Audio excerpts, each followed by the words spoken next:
Very good evening to one and all. I would like to thank CPPR first for giving me an opportunity to share the dais with the two eminent environmentalists. Since morning we were talking about different aspects of climate change. I'm a political scientist basically, so I'll be primarily restricting my presentation regard to the politics of climate change, how the negotiations actually work at the international level. If politics of the 20th century was primarily dominated by struggle for power, the politics of 21st century is primarily dominated by issues related to environment and development.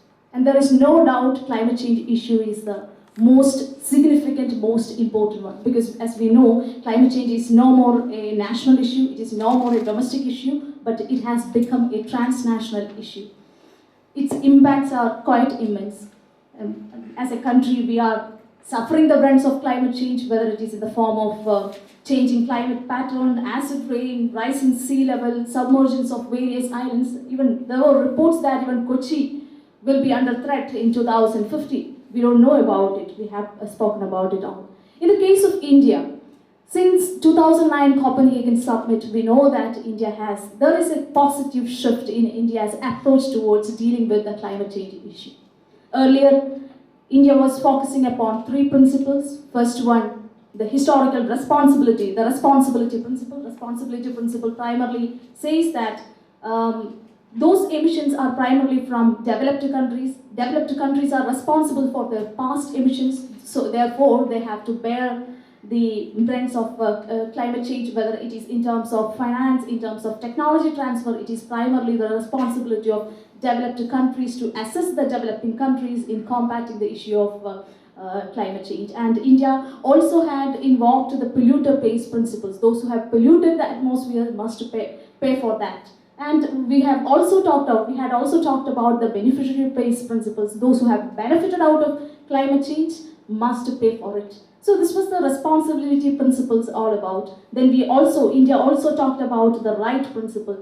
In the case of earlier in the morning itself, Madhu sir was talking about the kind of disparity in terms of per capita income. In the case of India, it is just 1.4 tons, but in the case of United States, it's 16.2. In the case of China, it's around 9.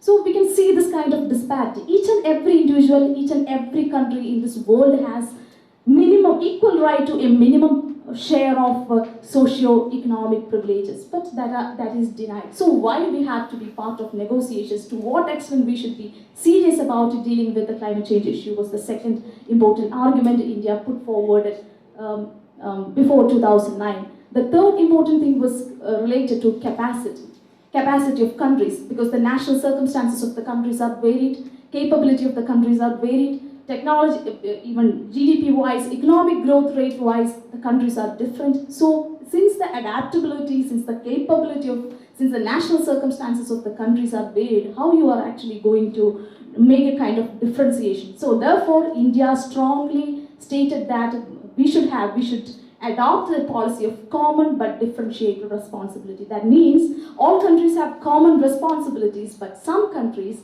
especially developing countries and small island states, there should be differentiated responsibilities. Maybe that may be one argument why we made a classification like Annex 1 and non-Annex 1, even in the case of Kyoto Protocol when it signed in 1997. But when we come to 2009 Copenhagen Summit, we can see that a kind of shift from all these arguments. Though we still hold all these principles, we can see that India has shown some kind of commitment in taking up the climate, because we know that these issues are no more the transnational issues. It affects each and everyone in the country very badly. Internationally, India's INDC document itself is a testimony that we have started to take up the issue much more seriously. Intended nationally determined contributions simply means that these are the intended contributions. These are the contributions that we plan to make to reduce our emissions domestically as well as globally. These are the intended contributions. Earlier we had fixed the word, instead of contributions, we had kept it as commitments. I was wondering about just replacing the word commitment, we have made it contributions. Contributions means we will be contributing it. Even in the INTC document, we were saying that our fulfillment of these contributions completely dependent upon the transfer of finance and technology, fulfillment of this. So we don't know to what extent we would be able to fulfill our commitments. That is one important issue. Yes, I agree with the argument that India is a country which has got a number of socio-economic problems. Yes, 304 million people do not have access to electricity. Around 34% of Indian population live below poverty line, and there are many people who are there are different communities who are vulnerable to the impacts of climate change. We have a number of developmental issues. Development deficit is there. We admit that the development deficit is there. But on the other hand, we have to also think about the linkage between climate change and development. There are a number of co-benefits. For example, if you are reducing your emissions, definitely that will, we can see a kind of reduction in the air pollution. If there is a reduction in the air pollution, definitely that will contribute to health. So there are a number of co-benefits, and we have not taken into consideration these co-benefits. I think that is very, very crucial. The second important thing is that in the case of coal itself, we have made it very clear in our INTC document that we will be reducing our dependence on coal. But as we know, as all of us know, we cannot, on a fine morning, we cannot reduce our dependence on coal. It should be in a gradual manner. At the same time, it is important for India to explore, it is important for India to depend upon other renewable options. In the INTC document, they have not actually used the word renewable energy sources, but they have strictly restricted to non-fossil fuel energy sources. Non-fossil fuel energy sources, it can include many, many things, including the nuclear energy, hydro energy, so on and so forth that we discussed in the morning. So how we will be able to, if we are increasing our dependence on coal, if we don't have any strategic plan to reduce our dependence on coal, how we will be able to match this important target. As per India's INTC document, we have agreed that we will be reducing our emissions 33 to 35% by 2030 from 2005 level.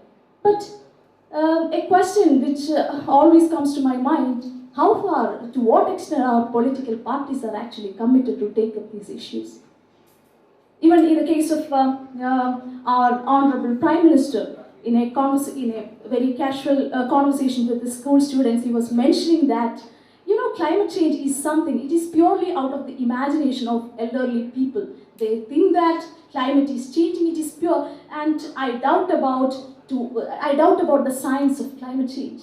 So if the Prime Minister himself is making this statement, though we have agreed that we will be reducing our emissions 33 to 35% from 2005 level by 2030, we have to think about to what extent our political parties are actually committed in taking up. And even in the 2014 Lok Sabha elections, I haven't seen, yes, there were some passing references related to, yes, we will be taking up climate change action and all that by some political parties.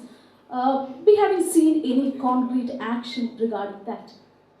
Overall, I can say that India has taken a middle of the road path. Definitely it is a positive shift. That means earlier we were completely putting blame on the developed countries for causing this air pollution and thereby the climate change impacts. But now we have come to the stand that yes, we are ready to take up some commitments, not commitments, we are ready to take up some voluntary emission reduction measures. But how far we will be able, and as speakers who shared dais with me pointed out, the issue related to adaptation. Earlier we were talking about to what extent gender has been incorporated. Do we have any gender-specific climate change policy? the issues, actually the various communities, to what extent we have accommodated various communities. In the case of scheduled caste, in the case of scheduled tribe, there are different aspects we have to take care of, whether it is class, whether it is caste, whether it is gender. All these things should be taken care of when we give form to a climate change policy. That has not been taken care of. Wholly, in my personal view, India has taken a bold stand, but it completely depends upon the domestic policies, to what extent we would be able to fulfill, to what extent we would be able to meet our 33 to 35% emission reduction program by 2030 from 2005 level. We have to wait and see.